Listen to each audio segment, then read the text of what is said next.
ഈ സ്വയം അറിയാൻ ക്ഷേത്രങ്ങളിൽ പോകേണ്ടെന്ന് ആവശ്യമുണ്ടോ? അതെന്തുകൊണ്ടാണെന്ന് പറയാം. നമ്മൾ ക്ഷേത്രങ്ങളിൽ പോകുന്ന സമയത്ത് അവിടെ ഒരു ചൈതന്യമുണ്ട്, അവിടെ മന്ത്രങ്ങളുണ്ട്. ഞാനിപ്പോൾ കൈലാസത്തിൽ പോകുന്നുണ്ട് അടുത്ത മാസം. നമശിവായ നമശിവായ നമശിവായാണ് ഉള്ളിലുള്ളത്. എന്താണ് സ്പിരിച്വാലിറ്റി? സ്പിരിച്വാലിറ്റി എന്ന് പറഞ്ഞാൽ നോ യുവർ സ്പിരിറ്റ്. ആ സ്പിരിറ്റ്, സ്വന്തം ആത്മാവിനെ കുറിച്ച് അറിയുക. മാനസിക രോഗത്തിന് പ്രശ്നങ്ങൾ അനുഭവിക്കുന്ന ഒരുപാട് പോലീസുകാരുണ്ട്.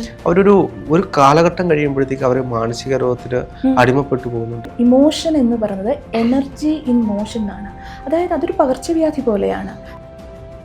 ഈ മലയാളികളുടെ മാനസികാരോഗ്യത്തിൻ്റെ രഹസ്യം എന്ന് പറയുന്നത് ക്ഷേത്രങ്ങൾ അല്ലെങ്കിൽ അമ്പലങ്ങൾ, ഈ ആരാധനാലയങ്ങൾ എന്ന് പറഞ്ഞ് ഞാൻ പലപ്പോഴും കേട്ടിട്ടുണ്ട്. ഇത് യാഥാർത്ഥ്യമാണ്. ഇപ്പം തന്നെ ഞാൻ നോക്കുമ്പോൾ പല സൈക്കോളജിസ്റ്റും മാം തന്നെ സ്പിരിച്വൽ ഹീലിംഗും ചെയ്യുന്നുണ്ട് ഇതിൻ്റെ കൂടെ തന്നെ.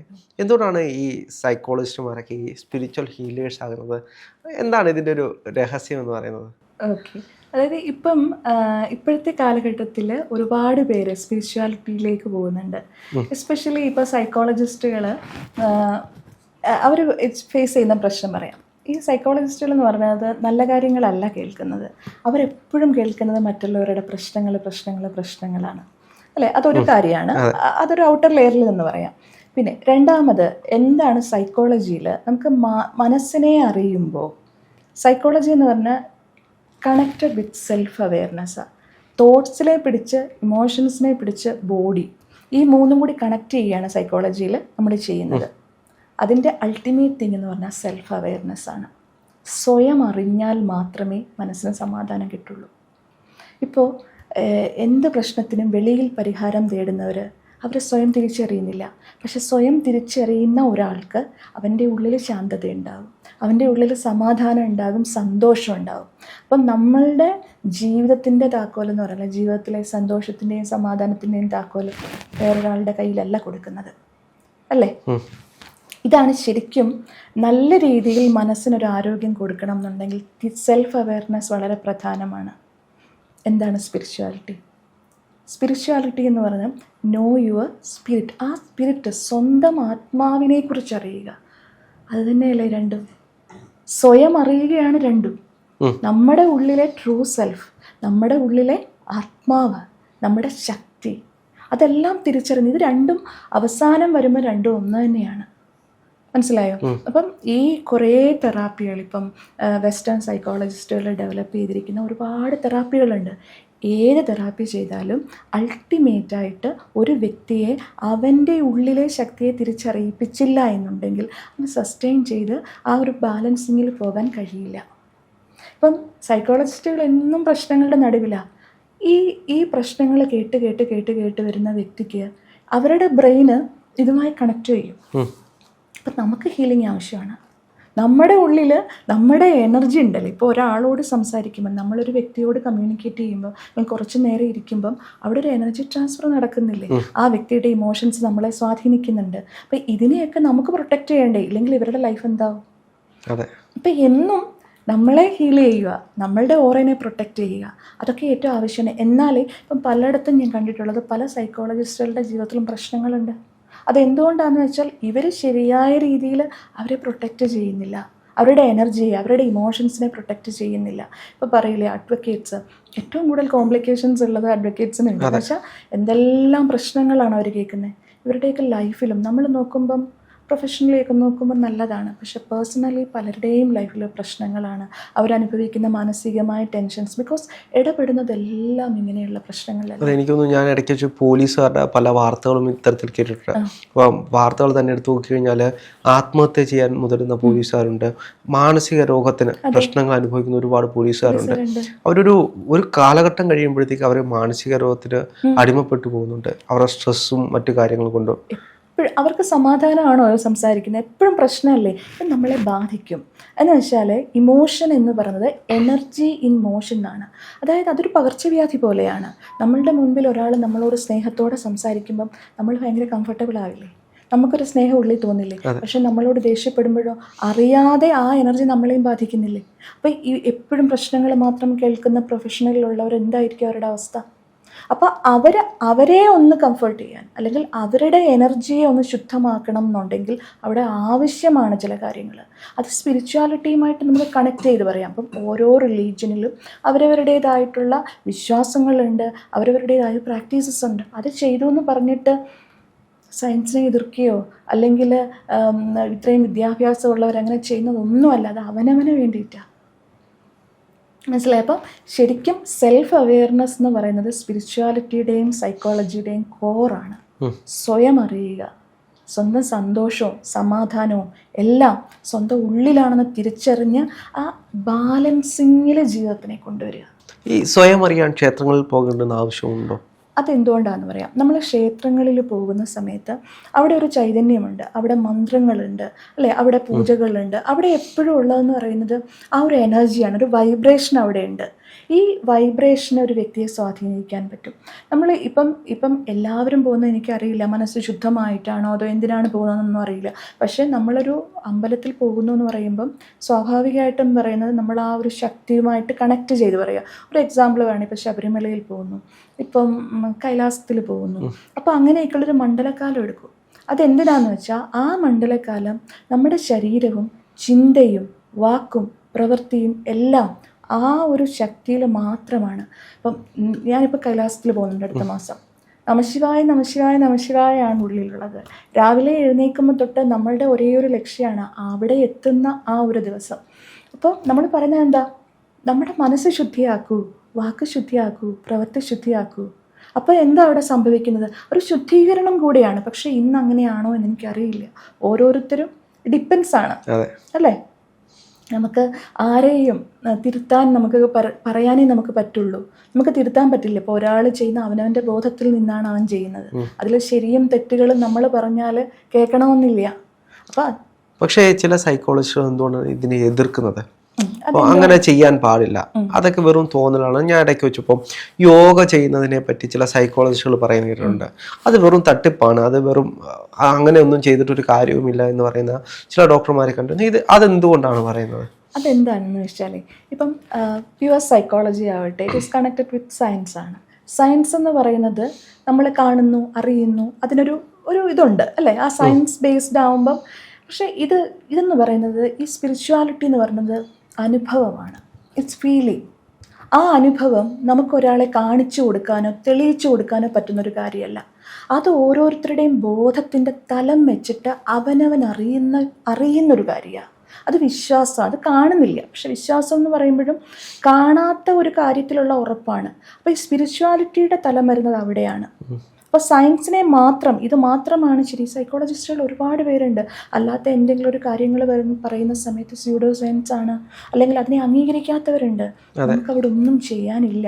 അതെന്തുകൊണ്ടാണെന്ന് വെച്ചാൽ ഒരു വ്യക്തി സ്പിരിച്വാലിറ്റിയെ അല്ലെന്നുണ്ടെങ്കിൽ അവൻ്റെ അനുഭവത്തിനെ, ഇപ്പം എന്തെങ്കിലും ഒരു കാര്യം ചെയ്തു, എൻ്റെ ഉള്ളിൽ അനുഭവിക്കുന്ന ഒരു സന്തോഷം ആ ഒരു മെത്തേഡ് ചെയ്യുമ്പോൾ അത് ഞാൻ അനുഭവിക്കുമ്പോൾ എൻ്റെ മുൻപിലേക്ക് വരുന്ന ഒരു വ്യക്തിക്ക് അങ്ങനെ ഒരു അനുഭവം കിട്ടണം എന്നാഗ്രഹിച്ചുകൊണ്ട് ഞാനത് പറഞ്ഞു കൊടുക്കുന്നത് ഞാനത് ഫീൽ ചെയ്തതുകൊണ്ടാണ്. അതെനിക്ക് ഒരാളെ എടുത്ത് കാണിക്കാൻ പറ്റുന്നൊരു കാര്യമല്ല. പക്ഷേ സയൻസ് അങ്ങനെയല്ലല്ലോ പറയുന്നത്. അപ്പോൾ അവർ പറയുന്നതും ഈ രീതിയിൽ ചെയ്യുന്നവരൊക്കെ ഫ്രോഡാണെന്നും അല്ലെങ്കിൽ അവരങ്ങനെയാണെന്നൊക്കെ പറയും. പക്ഷെ അനുഭവത്തിനെ നമുക്ക് ആർക്കും കാണിച്ചു കൊടുക്കാൻ പറ്റില്ല. അത് ഓരോരുത്തരുടെ ബോധതലമാണ്. ചിലർ സയൻസിൽ മാത്രം വിശ്വസിക്കുന്നവരുണ്ട്. അവരെ നമുക്ക് കുറ്റം പറയാൻ പറ്റില്ല. ബിക്കോസ് അവരുടെ ബ്രെയിൻ പ്രവർത്തിക്കുന്നത് അങ്ങനെയാണ്. അവിടെ നമുക്ക് തെറ്റാണ്, അവർ തെറ്റാണ്, ഇവർ ശരിയാണ് ഒന്നുമില്ല. നമ്മുടെ മുൻപിൽ വരുന്നൊരു വ്യക്തിയുടെ പ്രശ്നം മാറ്റുക, അവരെ ജീവിതത്തിൽ സമാധാനത്തോടുകൂടി എങ്ങനെ കൊണ്ടുപോകാൻ പറ്റുമോ അതിനെന്താണോ ചെയ്യാൻ പറ്റുന്നത് അത് ചെയ്യുക. ഡോക്ടേഴ്സ് പറയുന്നത് മരുന്നുകളാണ് ഫലപ്രദമാകുന്നത് എന്നാണ്. മരുന്നുകളാണോ മനുഷ്യരാണോ യഥാർത്ഥത്തിൽ ഇത്തരത്തിലുള്ള സൈക്കോളജിക്കൽ പ്രശ്നങ്ങൾക്ക് ഏറ്റവും നല്ലത്?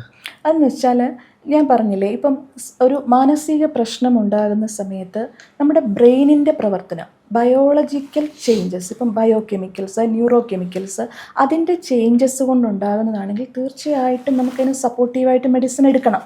അത് ആയുർവേദം അതിനെ സപ്പോർട്ട് ചെയ്യുന്നുണ്ട്, അലോപ്പതി സപ്പോർട്ട് ചെയ്യുന്നുണ്ട്, ഹോമിയോ ഉണ്ട്, എല്ലാ സിസ്റ്റത്തിലുമുണ്ട്. അപ്പം നമുക്ക് ഏതാണോ കംഫർട്ടബിൾ ആയിട്ടുള്ളത് അല്ലെങ്കിൽ നമുക്കൊരു ബലമുള്ളത് ഏതാണോ അതെടുക്കാം. ചിലർക്ക് സൈക്യാട്രിക് മെഡിസിൻ എടുക്കുമ്പോൾ തന്നെ പറയും, അയ്യോ പ്രശ്നമാണ്, ഗതിക്കില്ല എന്ന് പറയും. അതെന്താന്ന് വെച്ചാൽ ഡീഫോൾട്ടായിട്ട് സെറ്റ് ചെയ്ത് വെച്ചിട്ടുണ്ട്. അപ്പോൾ അങ്ങനെയുള്ളവർക്ക് വേറെ ഓപ്ഷൻ ഉണ്ട്. ആയുർവേദത്തിൽ ധാര പോലെയുള്ള ചികിത്സകളുണ്ട്, അങ്ങനെ പലതുണ്ട്. അപ്പം നമ്മൾ ഏതാണോ ഇഷ്ടമുള്ള ആ രീതിയിൽ നമുക്ക് ചെയ്യാം. അതൊക്കെ ഒരാളുടെ ഇഷ്ടമാണ്. പക്ഷെ തീർത്തും അതിനെ അങ്ങ് എതിർക്കുന്നതിനോട് എനിക്കറിയില്ല. ബിക്കോസ് അതെന്താണെന്ന് വെച്ചാൽ, ഒരു എക്സാമ്പിൾ പറയുകയാണെങ്കിൽ ഗ്രാറ്റിറ്റ്യൂഡ് പ്രാക്ടീസ് ചെയ്യുന്ന സമയത്ത് നമ്മളിൽ സെറോട്ടോണിൻ്റെ അളവ് കൂടും. അപ്പം എത്രയോ പേര്, ഇപ്പം എനിക്ക് തോന്നുന്നു എൻ്റെ ഒരു കമ്മ്യൂണിറ്റിയിൽ 1000-ലധികം ആളുകളെ ഗ്രാറ്റിറ്റ്യൂഡ് പ്രാക്ടീസിലൂടെ അവർ കടത്തിവിട്ടിട്ടുണ്ട്. അപ്പോൾ അവിടെ ചെയ്യുന്നതെന്ന് വെച്ചാൽ, ലൈഫിലെ ഏത് കാര്യം വരുമ്പോഴും നമുക്ക് 2 രീതിയിൽ ചിന്തിക്കാം. ഒന്നാമതായിട്ടെന്ന് പറയുന്നത്, എനിക്കൊന്നുമില്ല, എനിക്ക് പ്രശ്നങ്ങളാണേ എന്ന് ചിന്തിക്കാം. അങ്ങനെ ചിന്തിക്കുമ്പം ബ്രെയിൻ എങ്ങോട്ടാണ് ഷിഫ്റ്റ് ചെയ്യുന്നത്? ബ്രെയിൻ പ്രശ്നത്തിലേക്ക് നോക്കും, സ്ട്രെസ് കെമിക്കൽസ് ഉണ്ടാക്കും. അപ്പോൾ അതിൻ്റെ ഫലം നമ്മളുടെ ബോഡിയും അനുഭവിക്കും, മനസ്സും അനുഭവിക്കും. അതേസമയം എനിക്ക് ഇത്രയൊക്കെ ഉണ്ട്, ഗ്രാറ്റിറ്റ്യൂഡ് എന്ന് പറഞ്ഞാൽ അതാണ്, എനിക്കിപ്പോൾ ഉള്ളതിൽ ഞാൻ നന്ദി പറയും, ഐ ഫീൽ ബ്ലെസ്ഡ്. അങ്ങനെയുള്ളവരുടെ ബ്രെയിൻ പോസിറ്റീവായിട്ടായിരിക്കും ചിന്തിക്കുന്നത്. അവരിൽ ഉണ്ടാകുന്നത് ഹാപ്പിനെസ് കെമിക്കൽസ് ആയിരിക്കും, അവരുടെ വൈബ്രേഷനും ഹയർ വൈബ്രേഷൻ ആയിരിക്കും. അപ്പോൾ എന്ത് ചെയ്യുമെന്ന് വെച്ചാൽ, അപ്പോൾ അവരൊരു നല്ലൊരു ശരീരവും മനസ്സും എല്ലാം സൗഖ്യമാണ്. അപ്പോൾ അവർക്ക് നല്ല നല്ല അനുഭവങ്ങൾ വരും. ഗ്രാറ്റിറ്റ്യൂഡിന് പോലൊരു സയൻസ് ഉണ്ട്. അപ്പോൾ ഇതുപോലെ നമ്മൾ എന്താണോ ചിന്തിക്കുന്നത്, മനസ്സിലായി? അപ്പം അവിടെ ഇപ്പം ഞാനത് പ്രാക്ടീസ് ചെയ്തു, എൻ്റെ ലൈഫിൽ ചേഞ്ച് ഉണ്ടായി. അപ്പം ഞാനതൊരാൾക്ക് പറഞ്ഞു കൊടുക്കുകയാണ്. അപ്പം ഗ്രാറ്റിറ്റ്യൂഡ് എന്ന് പറഞ്ഞാൽ ചിലർ ഇപ്പോഴുള്ള ഒരു കോളേജിൽ ഗ്രാറ്റിറ്റ്യൂഡിൻ്റെ ഒരു കുട്ടികൾ, ഞാൻ പഠിപ്പിച്ചിട്ടുള്ള കുട്ടികളാണ്. അപ്പോൾ അവരെന്നോട് പറഞ്ഞു, മാം നമ്മളിതൊരു പ്രൊജക്റ്റ് പോലെ ചെയ്യാനാണ്, അപ്പം ഒന്ന് അതിനെക്കുറിച്ചിട്ടുള്ള റെഫറൻസ് തരും. അപ്പോൾ ഞാനതൊരു ഡോക്യുമെൻ്റ് പോലെ ആക്കിയിട്ട് ഇവർക്ക് കൊടുത്തു. ഞാൻ പറഞ്ഞു, നിങ്ങൾ ഇത് വെച്ചിട്ടത് ചെയ്യൂ. ബിക്കോസ് എത്രയോ പേരിങ്ങനെ ഗ്രേറ്റ്ഫുള്ളായിട്ടൊരു തലമുറ വളരുന്നു എന്നൊക്കെ നല്ലതല്ലേ. പക്ഷെ അവിടെ സംഭവിച്ചതെന്നറിയാം, അവരുടെ ഒരു സാറ് പറഞ്ഞത്, എന്തിനാ ഗ്രാറ്റിറ്റ്യൂഡ്, എന്തിനാ നന്ദി, ഇറ്റ്സ് അവർ ഡ്യൂട്ടി, ഞങ്ങൾ പഠിപ്പിക്കുന്നത് ഞങ്ങളുടെ ഡ്യൂട്ടിയാണ്, അത് ഞങ്ങൾ പഠിപ്പിക്കുന്നു, ഞങ്ങൾ കാശ് വാങ്ങിക്കുന്നു, പോകുന്നു. അപ്പോൾ ഇങ്ങനെ പറയുന്ന ഒരു മനുഷ്യരിലേക്ക് എങ്ങനെ നന്ദിയുള്ളൊരു സമൂഹത്തെ പഠിപ്പിക്കുന്ന ഒരു വ്യക്തിയാണ് പറയുന്നത്. അപ്പോൾ ഇങ്ങനെ നമ്മളൊരു തലമുറയോട് പറയുമ്പോൾ എങ്ങനെയാണ് അവർക്ക് ആ ഒരു നന്ദി ഉണ്ടാവുക? അപ്പോൾ ഈ ഗ്രാറ്റിറ്റ്യൂഡിനൊരു സയൻസ് ഉണ്ട്. ആ ഹാപ്പിനെസ് കെമിക്കൽസിനെ പ്രൊഡ്യൂസ് ചെയ്യാൻ ഗ്രാറ്റിറ്റ്യൂഡ് സഹായിക്കും. നമ്മളുടെ ബ്രെയിനിൻ്റെ തോട്ട് പ്രോസസ്സിനെ ഷിഫ്റ്റ് ചെയ്യാൻ ഗ്രാറ്റിറ്റ്യൂഡ് സഹായിക്കും. അവിടെ പ്രധാനപ്പെട്ടൊരു കാര്യം എന്ന് പറയുന്നത്, നമ്മുടെ ബ്രെയിനിൽ റെറ്റിക്കുലർ ആക്ടിവേറ്റിംഗ് സിസ്റ്റം എന്ന് പറയുന്ന ഒരു സംഭവമുണ്ട്. അത് നമ്മുടെ ബ്രെയിനിൻ്റെ ബാക്ക് സ്റ്റെമ്മിലാണ് വരുന്നത്. അതൊരു ഫിൽറ്റർ പോലെയാണ്. ആ ഫിൽറ്റർ എന്തിനെ ഫോക്കസ് ചെയ്യുന്നോ അതുമായി ബന്ധപ്പെട്ട കാര്യങ്ങളെ നമ്മളിലേക്ക് എത്തിക്കും. അത് ബ്രെയിൻ അങ്ങനെയാണ് ഫങ്ഷൻ ചെയ്യുന്നത്. ഗ്രാറ്റിറ്റ്യൂഡുള്ളൊരു വ്യക്തി ജീവിതത്തിലെ ബ്ലെസ്സിങ്സിനെ കാണും. അപ്പോൾ രാസ് വർക്ക് ചെയ്യുന്നത് എങ്ങനെയാണ്? നന്മകളെ, അവൻ എല്ലായിടത്തും ഓപ്പർച്യൂണിറ്റീസും പോസിറ്റിവിറ്റിയും കാണും. അതേസമയം ജീവിതത്തിൽ മൊത്തം പ്രശ്നങ്ങളെ കാണുന്നതിൻ്റെ ബ്രെയിൻ എങ്ങനെ വർക്ക് ചെയ്യും? പ്രശ്നങ്ങളെ ഫോക്കസ് ചെയ്യും. അതൊക്കെയാണ് ഈ നമുക്ക് ദൈവം തന്ന ഈ ഒരു ശരീരവും മനസ്സും എല്ലാം വളരെ സൗഖ്യമായിട്ട് വളരെ നല്ല രീതിയിൽ ജീവിക്കാൻ നമ്മളെ സഹായിക്കുന്നതാണ്. പക്ഷെ അതറിയണം, എങ്ങനെയാണിത് പ്രവർത്തിപ്പിക്കേണ്ടതെന്ന് നമ്മൾ അറിയണം. അവിടെയാണ് ഒരു വിഷയം. ആത്മീയതയും സൈക്കോളജിയും എന്ന് പറയുന്നത് എങ്ങനെയാണെന്ന് വെച്ചാൽ, ആത്മീയത എന്ന് പറയുന്നതും അവനവനെ സ്വയം അറിയുക എന്നുള്ളതാണ്. സ്വന്തം ഉള്ളിലെ ശക്തി എന്താണെന്ന് അറിയുകയാണ്. സൈക്കോളജിയും എത്തിച്ചേരുന്നത് അവിടെ തന്നെയാണ്. നമ്മുടെ ഉള്ളിലെ ശക്തിയെ തിരിച്ചറിയുക, നമ്മൾ തന്നെയാണ് നമ്മുടെ ജീവിതത്തിൻ്റെ ആ ഒരു ഡെസ്റ്റിനിയെ ക്രിയേറ്റ് ചെയ്യുന്നതെന്ന് തിരിച്ചറിയുക. അപ്പം ഇത് തമ്മിൽ എന്താ ഡിഫറൻസിയേഷൻ? എനിക്ക് പലപ്പോഴും ഇതിനെ ഒന്നിച്ചു കൊണ്ടുപോകാനാണ് തോന്നുന്നത്. നമ്മുടെ ഇൻസ്റ്റിറ്റ്യൂഷൻ നമ്മൾ ചെയ്യുന്നത് എങ്ങനെയാണെന്ന് വെച്ചാൽ, ഇപ്പം ബോഡിയുടെ തലത്തിൽ അവരെ ഒബ്സർവ് ചെയ്യും, എന്തൊക്കെ പ്രശ്നങ്ങളാണെന്ന് നോക്കും. മനസ്സിൻ്റെ തലത്തിൽ അവരുടെ ചിന്തകൾ, അവരുടെ മനസ്സിനെ എങ്ങനെയാണ് ക്ലെൻസ് ചെയ്യേണ്ടത്. ചിലർ ഫൊർഗീവ് ചെയ്യാൻ പറ്റാത്തവരുണ്ടാകും, കാലങ്ങളായിട്ടുള്ള ഗ്രഡ്ജസ് മനസ്സിൽ വെച്ച് ജീവിക്കുന്നവരുണ്ടാകും. ഇതൊക്കെ സൈക്കോസൊമാറ്റിക് ഡിസീസസിന് കാരണമാകും. ചിലർക്ക് ചില പ്രശ്നങ്ങൾ കിട്ടിക്കഴിഞ്ഞാൽ പിന്നെ വർഷങ്ങളോളം മിണ്ടാനോ അടുക്കാനോ പോകാത്തൊരു സാഹചര്യമുണ്ട്. അപ്പോൾ അതൊക്കെ പ്രശ്നങ്ങളായിട്ട് പിന്നീട് വരുമോ? പിന്നെ ഇല്ലേ, ഈ ഒരാളോടുള്ള ദേഷ്യം നമ്മൾ വെച്ചുകൊണ്ടിരിക്കുമ്പം എവിടെ നിന്നാണ് ഈ നെഗറ്റിവിറ്റി പോകുന്നത്? ആ വ്യക്തി ചെയ്തിട്ടങ്ങ് പോയി. പക്ഷെ ഓരോ നിമിഷവും നമ്മൾ ആ വ്യക്തിയെക്കുറിച്ച് ആലോചിച്ചുകൊണ്ടിരിക്കുകയാണ്. ആ വ്യക്തി എന്നോട് ഇത് ചെയ്തല്ലോ. എവിടെയാണ് നമ്മുടെ ബ്രെയിൻ പ്രവർത്തിക്കുന്നത്? എവിടെയാണ്? ബ്രെയിൻ ഉണ്ടാക്കുന്നത് മൊത്തം സ്ട്രെസ് കെമിക്കൽസാണ്. ഈ സ്ട്രെസ് കെമിക്കൽസ് അവർക്കാണോ പ്രശ്നം, നമുക്കാണോ പ്രശ്നം? ഇത് നമ്മുടെ ബോഡിയിലല്ലേ. അപ്പം നമുക്കല്ലേ ഈ രോഗങ്ങൾ ഉണ്ടാകുന്നത്. നമ്മുടെ ശരീരത്തിൻ്റെ ഓരോ സിസ്റ്റത്തിനെയും തകരാറിലാക്കും. ഫൊർഗീവ് ചെയ്യാൻ പറ്റുക എന്ന് പറഞ്ഞാൽ അത്ര ഇതല്ല. അത് നമുക്ക് വേണ്ടിയിട്ടാണ് ഫൊർഗീവ് ചെയ്യേണ്ടത്, നമ്മുടെ ഒരു പെർഫെക്റ്റ് ഹെൽത്തിന് വേണ്ടിയിട്ടാണ്. ഏതൊരു ഹീലിങ്ങിൻ്റെയും ഫസ്റ്റ് സ്റ്റെപ്പ് ഫൊർഗീവ്നെസ് അവരെ പ്രാക്ടീസ് ചെയ്യിപ്പിക്കുക. നമ്മൾ പ്രത്യേകിച്ച് കാരണമൊന്നുമില്ല, നമ്മൾ അവരോട് ദേഷ്യം വെച്ചുകൊണ്ടിരുന്നതുകൊണ്ട് നമുക്ക് ജീവിതത്തിൽ ഒന്നും നേടാൻ പറ്റില്ല. എപ്പോഴും കുറേ സ്ട്രെസ് കെമിക്കൽസ്, ദേഷ്യം, ആ ഒരു വൈബ്രേഷനിൽ ഇരിക്കാനേ നമുക്ക് പറ്റുള്ളൂ. പക്ഷേ വിട്ടുകൊടുക്കാൻ കഴിയുക എന്നുള്ളത്, ചിലപ്പോൾ നമ്മളത് മറക്കണം എന്ന് പറയും. നമ്മൾ മറക്കണം എന്നല്ല പറയുന്നത്. ഒരു വ്യക്തി നമ്മളോടൊരു ദ്രോഹം ചെയ്തെങ്കിൽ അത് മറക്കുകയല്ല, അവരെന്നോടത് ചെയ്തു, അതിൽ നിന്ന് ഞാനൊരു പാഠം പഠിച്ചു, ഇല്ലേ, ഒരു ലെസൺ നമുക്ക് ഉണ്ടായിട്ടുണ്ടാവുമല്ലോ. അപ്പോൾ അതിൽ നിന്ന് എനിക്ക് എത്ര ഗ്രോത്ത് ഉണ്ടാക്കാൻ പറ്റി. ചിലർ നമ്മളെ റിജക്റ്റ് ചെയ്യുമ്പോഴായിരിക്കും, ചിലർ നമ്മളെ ദ്രോഹിക്കുമ്പോഴായിരിക്കും നമ്മൾ ചിലപ്പം നമ്മളിലേക്ക് നോക്കുന്നത്. അവരില്ലാതെ എനിക്ക് ജീവിക്കാൻ പറ്റുമോ? അപ്പോഴായിരിക്കും നമ്മൾ ചിലപ്പോൾ നമ്മളുടെ സ്ട്രെങ്ത് മനസ്സിലാക്കുന്നത്. അപ്പോൾ എന്താ ചെയ്യുന്നത്? അതിൽ നിന്നൊരു ഗുണം ഉണ്ടായി. പിന്നെ ദർ ഇസ് ലോ ഓഫ് കർമ്മ. ആ ഒരു അവയർനെസ്സിലൊന്ന് ചിന്തിച്ച് നോക്കി. ഒരു വ്യക്തി ചെയ്യുന്ന ഏത് പ്രവർത്തിക്കും അതൊരു ബൂമറാങ് പോലെ അവനിലേക്ക് തന്നെ ആ ഊർജം തിരിച്ചു വരും.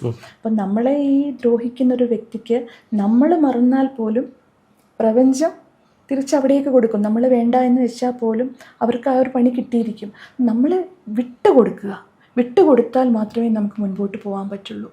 അല്ലാതെ അതിൽ തന്നെ അതിൽ തന്നെ നമ്മളെ കെട്ടിയിട്ട് കിടന്നാൽ ഒരിക്കലും നമുക്ക് ജീവിതത്തിൽ മുൻപോട്ട് പോകാൻ പറ്റില്ല. മാത്രമല്ല, ഈ ദേഷ്യം എപ്പോഴും നമ്മളിത് പല പല ശാരീരിക അസ്വസ്ഥതകളായിട്ട് വരികയും ചെയ്യും.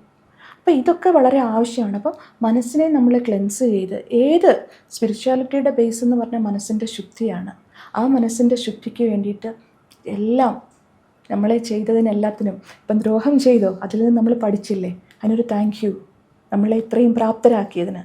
അപ്പോൾ ആലോചിച്ച് നോക്കി, നമുക്ക് കിട്ടിയിട്ടുള്ള പല വേദനകളും നമ്മളുടെ ഗ്രോത്തിന് ഫാക്ടേഴ്സ് ആയിട്ടല്ലേ? തീർച്ചയായിട്ടും അല്ലേ? അപ്പോൾ അവരോട് നമുക്ക് ഗ്രാറ്റിറ്റ്യൂഡാക്കി മാറ്റാൻ കഴിയണം. കാലം കണക്ക് അവർക്ക് കൊടുത്തോളൂ, നമ്മളെ വിട്ടിട്ട് മുൻപോട്ട് പോവുക. അപ്പം അതിലൂടെ ഫൊർഗീവ്നെസ്സിലൂടെ ഗ്രാറ്റിറ്റ്യൂഡിലൂടെ ഒക്കെ നമ്മുടെ മനസ്സിനെ ശുദ്ധമാക്കും. അതിനുശേഷം എന്ത് ചെയ്യണം എന്ന് വെച്ചാൽ, എല്ലാ സ്പിരിച്വൽ പ്രാക്ടീസുകളും അങ്ങനെയുള്ള പ്രാക്ടീസസിനെ ഒരു സസ്റ്റെയിൻ ചെയ്യുള്ളൂ. അതായത് നമ്മൾ കാണുന്ന ചില എന്താ പറയുക, കുറച്ച് മന്ത്രം ചൊല്ലിയെന്ന് വെച്ചോ, കുറച്ച് എന്തെങ്കിലും റിച്വൽസ് ചൊല്ലിയെന്ന് വെച്ചോ, ഒന്നും അല്ല സ്പിരിച്വാലിറ്റി. അവനവൻ്റെ ഉള്ളിലെ ആ ശുദ്ധിയാക്കി അവനെ ആ ഒരു വൈബ്രേഷനിലേക്ക്, എന്ന് വെച്ചാൽ പ്രകൃതി എന്ന് പറയുന്നത് പ്യുവർ എനർജിയാണ്, പ്യുവർ വൈബ്രേഷനാണ്. നമ്മൾ പറയും ഒരു എനർജി മാപ്പ് ഓഫ് കോൺഷ്യസ്നസ് എന്ന് പറയുന്ന ഒരു ഡോക്ടർ ഡേവിഡ് ഹോക്കിൻസിൻ്റെ ഒരു സ്റ്റഡീസ് ഉണ്ട്. അത് വെച്ചിട്ട് നമ്മളുടെ ഓരോരുത്തരുടെയും ഇമോഷൻസിനെ നമുക്ക് മാപ്പ് ചെയ്യാം. അതിനകത്ത് ഈ പ്രപഞ്ചത്തിൻ്റെ അല്ലെങ്കിൽ ഹയർ എനർജി എന്ന് പറഞ്ഞാൽ 1000 ഹെഡ്സ് ഫ്രീക്വൻസിയാണ്. നമ്മളൊക്കെ കിടക്കുന്ന ലോവർ ഹെഡ്സ് ഫ്രീക്വൻസി ഉണ്ട്. അതായത് shame, guilt, grief, fear, anger ഒക്കെ. ഇതെല്ലാം ഒരു ഫ്രീക്വൻസി ആണോ? ഇല്ല, ഓരോന്നിനും ഓരോ ഫ്രീക്വൻസിയാണ്. നമ്മളുടെ ഓരോ ഇമോഷൻസിനും ഓരോ ഫ്രീക്വൻസി ഉണ്ട്. അപ്പോൾ ഈ മാപ്പ് ഓഫ് കോൺഷ്യസ്നസ് പറയുന്നത് എന്താണെന്ന് വെച്ചാൽ, ഏറ്റവും ലോവർ ഇമോഷനാണ് ഷെയിം. ഷെയിം ഉള്ളവരാണ് ഈ സെൽഫ് ഐസൊലേറ്റഡ് ആവുന്ന, ഈ സമൂഹത്തിൽ കുറ്റകൃത്യങ്ങൾ ചെയ്യുന്നവർ. ഇവരൊക്കെ കുട്ടിക്കാലത്ത് ഒരുപാട് അബ്യൂസ് ചെയ്യപ്പെട്ടവരോ അല്ലെങ്കിൽ റിജക്റ്റ് ചെയ്യപ്പെട്ടവരോ, മാനസികമായിട്ട് അവർക്ക് ഒരുപാട് പ്രയാസങ്ങൾ ഉണ്ടായിട്ടുള്ളവരൊക്കെ ഉണ്ടാകാം. അപ്പോൾ അവർ സെൽഫ് ഐസൊലേറ്റഡ് ആകും. അപ്പോൾ അവരിങ്ങനെ എന്ത് ചെയ്യാനും മടിയില്ലാത്തവരാകും മാറും. അതെന്ന് വെച്ചാൽ അവർ ഷെയിമാണ്, സൊസൈറ്റി അവർ ഫേസ് ചെയ്യില്ല. നമ്മൾ ഈ ജയിലുകളിലൊക്കെ ക്ലാസ് എടുക്കാൻ പോകും.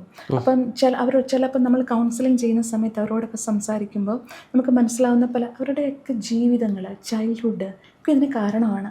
അപ്പോൾ ഈ കുട്ടിക്കാലം ഇതിനൊക്കെ ഇങ്ങനെ ഒരു കാരണമായിട്ട് വരുന്ന സമയത്ത് ഇവരിൽ ഉണ്ടാകുന്ന ഇമോഷണൽ വൈബ്രേഷണൽ ഫ്രീക്വൻസി എന്ന് പറയുന്നത് ഷെയിം, ഗിൽറ്റ്, അപ്പതി ഇതൊക്കെ ആയിരിക്കും. എന്നുവെച്ചാൽ എന്താ പറയുക, സമൂഹത്തിനെ ഫേസ് ചെയ്യാതെ എങ്ങനെയെങ്കിലും ജീവിച്ചോ. മനസ്സിന് അതൊരു എന്ത് ക്രൂരകൃത്യം ചെയ്യുന്നതിന് ഒരു പ്രശ്നമില്ല. പക്ഷെ അവരുടെ ബോധത്തിൻ്റെ തലം അതാണ്, അങ്ങനെയാണ് വരുന്നത്. പക്ഷെ കുറച്ചും കൂടിയൊക്കെ ഉയർന്ന് നമ്മൾ വരുമ്പോൾ, അതുപോലെ ആ ഫിയർ എന്ന് പറയുന്ന ആ ഒരു ഇമോഷണൽ ഫ്രീക്വൻസി എന്ന് പറയുന്നത് 150 ഒക്കെ വരും. ഓരോ ഇമോഷൻസിനും ഓരോ ഫ്രീക്വൻസി ഉണ്ട്. അപ്പോൾ ആ ഫിയറും കഴിഞ്ഞിട്ട് കുറച്ച് നമ്മളൊരു കൗൺസിലിംഗ് ഒക്കെ കൊടുത്ത് വന്ന് കഴിയുമ്പം കുറച്ച് ഒരു ട്രാൻസ്ഫോർമേഷൻ വേണം എന്നുണ്ടെങ്കിൽ ഒരു വ്യക്തിയിൽ കറേജ് എന്ന് പറയുന്ന ഇമോഷണൽ ഫ്രീക്വൻസിയിലേക്ക് അവനെത്തണം. കറേജ് അതൊരു ഇമോഷണൽ ഫ്രീക്വൻസിയാണ്, ഒരു പെർട്ടിക്കുലർ ഇമോഷനാണ്. ആ ഇമോഷനിൽ എത്തിയാൽ മാത്രമേ ആ സഫറിങ്സിൽ നിന്ന് ആ ഒരു അബൻഡൻസിലേക്ക് ആ വ്യക്തിയെ കൊണ്ടുപോകാൻ പറ്റത്തുള്ളൂ, ട്രാൻസ്ഫോം ചെയ്യാൻ പറ്റത്തുള്ളൂ. ഇതെന്തുകൊണ്ടാണെന്ന് വെച്ചാൽ, എത്ര പ്രശ്നമുണ്ടെന്ന് പറഞ്ഞു കഴിയുമ്പോഴും നമുക്കൊരു തീരുമാനം എടുക്കണമെങ്കിൽ ഉള്ളിലൊരു ധൈര്യം വേണ്ടേ? നമ്മളൊരാളോടൊരു കാര്യം പറയുക, ഒത്തിരി പറഞ്ഞു കൊടുക്കുക, പക്ഷെ അവനൊരു ഉറപ്പ്, മനസ്സിനകത്തൊരു ധൈര്യം ഉണ്ടെങ്കിൽ ആ തീരുമാനം എടുത്ത് മുൻപോട്ട് പോവുള്ളൂ. അപ്പം നമ്മുടെ ഉള്ളിലെ ഫ്രീക്വൻസി കറേജ് എന്ന് പറയുന്ന ആ ഒരു ഇതിലെത്തുമ്പോൾ, വൈബ്രേഷനിൽ എത്തുമ്പോൾ മാത്രമേ ജീവിതത്തിലൊരു ട്രാൻസ്ഫോർമേഷൻ ഉണ്ടാവുള്ളൂ. അത് കഴിഞ്ഞാൽ ഫിയർ കഴിഞ്ഞു, അതിൽ നിന്ന് നമുക്ക് ഡിസയർ ഉണ്ടായി, ഡിസയറിൽ നിന്ന് കറേജ് ഉണ്ടായി, നമുക്ക് ആ ഒരു ധൈര്യം വന്നു. അത് കഴിയുമ്പോൾ മുകളിലേക്ക് ലെവലിലേക്ക് നമ്മൾ പോകും, ഇമോഷണൽ ഹയർ ഫ്രീക്വൻസിയിലേക്ക് പോകും. അങ്ങനെ പോയി കഴിയുമ്പം ആ ധൈര്യം വന്ന് നമ്മൾ സ്റ്റെപ്പുകളെടുത്തു. പിന്നെ നമുക്കതൊരു വില്ലിങ്നെസ് ഉണ്ടാവും, എന്തെങ്കിലുമൊക്കെ ചെയ്യാനുള്ള ഒരു ഏർജ് ഉണ്ടാവും. അത് കഴിഞ്ഞിട്ടൊരു ന്യൂട്രാലിറ്റി, എല്ലാത്തിലും ഒരു ശാന്തത ഉണ്ടാവും, സമാധാനം ഉണ്ടാവും. അതിനുശേഷം റീസണിങ്, ജീവിതത്തിൽ സംഭവിക്കുന്ന പല കാര്യങ്ങൾക്കും പുറകിലും ഒരു കാരണമുണ്ടെന്ന് മനസ്സിലാക്കാനുള്ള ഒരു ബോധത്തിൻ്റെ ലെവല്. അപ്പോൾ ഇങ്ങനെ ഉയർന്നുയർന്ന് ആ വ്യക്തി വരും. പിന്നെ ലവ് എന്ന് പറഞ്ഞാൽ 500 Hz ആണ് ലവിൻ്റെ ഇമോഷണൽ ഫ്രീക്വൻസി. അത് വരുമ്പോഴത്തേക്കും നമുക്കൊരു സ്നേഹം തോന്നും. എന്ന് വെച്ചാൽ ചിലരെ ശ്രദ്ധിച്ചിട്ടില്ലേ, അവർക്ക് എല്ലാത്തിനോടും ഒരു സ്നേഹമാണ്. അത് ക്രിയേറ്റ് ചെയ്യുന്ന സ്നേഹമല്ല, അത് അറിയാതെ ഹൃദയത്തിൽ നിന്നുണ്ടാകുന്നൊരു സ്നേഹം. അത് അങ്ങനെയുള്ള വ്യക്തികൾ ആ ഒരു ഫ്രീക്വൻസിയിലുള്ളവരാണ്, ആ ലവ് എന്ന് പറയുന്ന ഇമോഷണൽ ഫ്രീക്വൻസിയിലുള്ളവരാണ്. അവിടെ നിന്നാണ് നമ്മൾ പിന്നെ പീസ്, ജോയ്, അത് കഴിഞ്ഞിട്ടാണ് enlightenment, higher frequency. It is pure എനർജിയാണ്. അപ്പോൾ ഹയർ ഫ്രീക്വൻസി നമ്മൾ പറയുന്ന ഈ പ്രകൃതി, നമ്മൾ പ്രാർത്ഥിക്കുന്ന ഓരോ ചൈതന്യങ്ങൾ, ഇതൊക്കെ പ്യുവർ എനർജി, 1000 Hz ഫ്രീക്വൻസിയാണ്. അതിലേക്ക് ഈ ലോവറിൽ കിടക്കുന്ന നമ്മൾ എത്തണം എന്നുണ്ടെങ്കിൽ എത്രത്തോളം പ്യൂരിഫിക്കേഷൻ ആവശ്യമാണ്. അത്രയും ഫ്രീക്വൻസിയിലേക്ക് നമ്മൾ ആ ഹയർ ഫ്രീക്വൻസി നമ്മുടെ ഉള്ളിലെ ഇമോഷനാണ് മാറി വരേണ്ടത്, ട്രാൻസ്ഫോർമേഷനിലൂടെ അല്ലെങ്കിൽ അവെയർനെസ്സിലൂടെ. അതിനാണ് സത്സംഗങ്ങൾ, നല്ല നല്ല അറിവുകൾ, ഇതൊക്കെ കേൾക്കണം, അങ്ങനെയുള്ള മനുഷ്യരോടൊപ്പം നടക്കണം എന്നൊക്കെ പറയുന്നത്. ഈ ഉള്ളിലുള്ള ഇമോഷണൽ ചേഞ്ച് വന്ന്, ഫ്രീക്വൻസി ചേഞ്ച് വന്ന് ഈ ഹയർ ഫ്രീക്വൻസിൽ, അതാണ് നമ്മൾ പറയുന്ന ലയനം, മോക്ഷം. ഇതൊക്കെ ഒരു സയൻറ്റിഫിക്കലി അല്ലെന്നുണ്ടെങ്കിൽ ഇതിനുള്ള സ്റ്റഡീസൊക്കെ ഒരുപാടുണ്ട്. പക്ഷെ നമ്മൾ അതിനൊന്നും സമയം കണ്ടെത്തുന്നില്ല, അതാണ്. അപ്പം ഇതിനെ തന്നെ നമ്മളുടെ ചക്രയുമായിട്ടും കണക്ട് ചെയ്യാം. ഈ ചക്രയിലെ ലോവർ ചക്രാസ് തൊട്ട് ശരീരത്തിലെ ഇത് ഇമോഷൻസാണ്. ഇമോഷൻസ് വെച്ചിട്ടാണ് ചക്രാസ് ഇങ്ങനെ പോകുന്നത്. ഓരോ ഇമോഷൻസിനെയും കറക്റ്റ് ചെയ്ത് മുകളിലേക്ക് പോകുമ്പോൾ അപ്പോൾ എന്താ, ഈ ഇമോഷൻസ് എന്ന് പറയുന്ന നമ്മുടെ ഉള്ളിലെ ആ ഫ്രീക്വൻസിയെ കറക്റ്റ് ചെയ്ത് ട്രാൻസ്ഫോം ചെയ്താണ് നമ്മൾ ഹയർ ലെവലിലേക്ക്. നമുക്ക് ജനിക്കുമ്പോഴേ കിട്ടുന്ന ഈ ജെനറ്റിക്കലായിട്ട് കിട്ടുന്ന ഇമോഷൻസ് ഉണ്ടല്ലോ, അപ്പോൾ അതിനെ ഓവർകം ചെയ്ത് വരണമെങ്കിൽ നമ്മൾ എന്ത് ചെയ്യണം? ജെനറ്റിക്കലായിട്ടുള്ള ഇമോഷൻസ് എന്നല്ല, അതായത് നമ്മൾ അമ്മയുടെ വയറ്റിൽ കിടക്കുന്ന സമയത്ത് തന്നെ അമ്മയുടെ ഇമോഷൻസ്, നമ്മൾ പറയില്ലേ വയറ്റിൽ കിടക്കുമ്പോൾ കുട്ടി വളരുന്നു, ഈ കുട്ടി വളരുമ്പോൾ അതിൻ്റെ ശരീരം വളരുന്നുണ്ട്, അതുപോലെ തന്നെയായിരിക്കില്ലേ അവൻ്റെ മനസ്സും വളരുന്നത്. ആ ഒരു എന്താ പറയുക, അതിലേക്ക് അമ്മയുടെ ഇമോഷൻസും കൂടിയാണ് ആഡ് ചെയ്യുന്നത്. അപ്പോൾ അമ്മ എപ്പോഴും, അത് സത്യമാണ് കേട്ടോ, എന്ന് വെച്ചാൽ അമ്മ എപ്പോഴും സങ്കടപ്പെട്ട് ദേഷ്യപ്പെട്ട് ആരോടെങ്കിലുമൊക്കെ ഉള്ള വിരോധം മനസ്സിൽ വെച്ചാൽ ആ കുട്ടിയും ഇമോഷണലി വളരെ പ്രശ്നമുള്ളൊരു കുട്ടിയായിട്ട് മാറും. പലപ്പോഴും മൂത്ത കുട്ടികളിൽ സംഭവിക്കുന്ന അതാണ്, ശ്രദ്ധിച്ചാൽ മതി. ചിലപ്പം ഇമോഷണലി ഒരു വിഡ്രോ ചെയ്യുന്ന പല കുട്ടികളും ഉണ്ടാവും. അതുപോലെ ആയിരിക്കത്തില്ല ഇളയ കുട്ടി എന്ന് പറയുന്നത്. എന്ന് വെച്ചാൽ വിവാഹം കഴിഞ്ഞൊരു വീട്ടിൽ ചെന്നു, അവിടെ പല സ്ട്രഗിൾസ് ആണെന്നുണ്ടെങ്കിൽ അതിൻ്റെ ഇടയ്ക്കായിരിക്കും കുട്ടി ഉണ്ടാകുന്നത്. അപ്പോൾ അമ്മ അനുഭവിക്കുന്ന പ്രശ്നങ്ങളെല്ലാം ആരാ ശരിക്കും സഹിക്കുന്നത്? അപ്പം എല്ലാവരും പറയുന്നത് എന്താ, കുഞ്ഞിൻ്റെ ശരീരം നല്ലതാകണം, നല്ല ആഹാരം കഴിക്കൂ, പക്ഷെ കുഞ്ഞിൻ്റെ മനസ്സിനെക്കുറിച്ചോ അമ്മയുടെ മനസ്സിനെക്കുറിച്ചോ ആരെങ്കിലും ശ്രദ്ധിക്കാറുണ്ടോ? ഇല്ല. അതാ, അപ്പം ബേസിക് ഇമോഷൻ അമ്മയുടെ ഇമോഷൻ ഉണ്ട്. അത് ഒരു കുട്ടിയും കൊണ്ട് ഒരു കൗൺസിലിങ്ങിന് വന്നതാണ്, എല്ലാം മിടുക്കിയാണ്, അവരുടെ വീട്ടിൽ ഭയങ്കര സന്തോഷമൊക്കെയാണ്, പക്ഷേ ഈ കുട്ടി എപ്പോഴും ഇങ്ങനെ ഇങ്ങനെ ആലോചിച്ചുകൊണ്ടിരിക്കുക. അപ്പോൾ അതിനെ ഇങ്ങനെ നമ്മൾ ചെയ്തപ്പോൾ ഇപ്പം ഇതിനെ സങ്കടപ്പെടേണ്ടതോ ആലോചിക്കേണ്ടതായിട്ടുള്ള ഒരവസ്ഥയില്ല. പക്ഷെ നമ്മൾ പിന്നീട് ഇങ്ങനെ ചോദിച്ചു വന്നപ്പോൾ അമ്മയുടെ പ്രഗ്നൻസിയുടെ കാലത്ത് ചോദിച്ചു വന്നപ്പോഴാണ് പറയുന്നത്, അന്ന് മൊത്തം എനിക്ക് സ്ട്രഗിൾസ് ആയിരുന്നു, ഞാൻ അനുഭവിച്ച ചലഞ്ചസ് ഭയങ്കരമായിരുന്നു, അപ്പോൾ ഇതൊക്കെ കുഞ്ഞിനെയും ബാധിക്കും. അതുകൊണ്ടാണ് നമ്മളിപ്പം ഗർഭകാല പരിചരണം എന്ന് പറഞ്ഞുകൊണ്ട് ഒരുപാട് കാര്യങ്ങൾ ചെയ്യുന്നുണ്ട്. എന്നുവെച്ചാൽ ആ കുഞ്ഞെന്ന് പറയുന്നത് കുഞ്ഞിനെ ജനിക്കുന്നതിന് മുൻപ് തൊട്ട് നമ്മൾ ശ്രദ്ധിക്കണം. ഒരു കുഞ്ഞ് വയറ്റിൽ വരുന്നതിന് മുൻപ് തന്നെ അച്ഛനും അമ്മയുമാകാൻ പോകുന്ന വ്യക്തികൾ ശ്രദ്ധിക്കേണ്ട പല കാര്യങ്ങളുമുണ്ട്. അതാണ് ഗർഭകാല പരിചരണം എന്ന് പറഞ്ഞാൽ. ആയുർവേദം അതിന് ഒരുപാട് പ്രാധാന്യം കൊടുക്കുന്നുണ്ട് ഇപ്പോൾ. അപ്പോൾ അങ്ങനെ ശ്രദ്ധിക്കാൻ പറ്റും. പിന്നെ ആ കുട്ടികൾ ഇന്നർ ചൈൽഡ്, പിന്നെ കുട്ടിക്കാലത്ത് വളർന്നു വരുന്ന ഇമോഷൻസ്, അത് പ്രശ്നമുണ്ട്. അതിനൊക്കെ നമുക്ക് പല തെറാപ്പികൾ യൂസ് ചെയ്യാൻ പറ്റും. നമ്മുടെ സബ് കോൺഷ്യസിൽ കിടക്കുന്ന പല കാര്യങ്ങളെയും ഹീൽ ചെയ്യാൻ ഒരുപാട് തെറാപ്പികളിപ്പോൾ ഉണ്ട്. അതൊക്കെ ഉപയോഗിക്കാൻ പറ്റും. അത് ഓരോ വ്യക്തികളെയും അറിഞ്ഞ് വേണം നമ്മളത് ചെയ്യാൻ.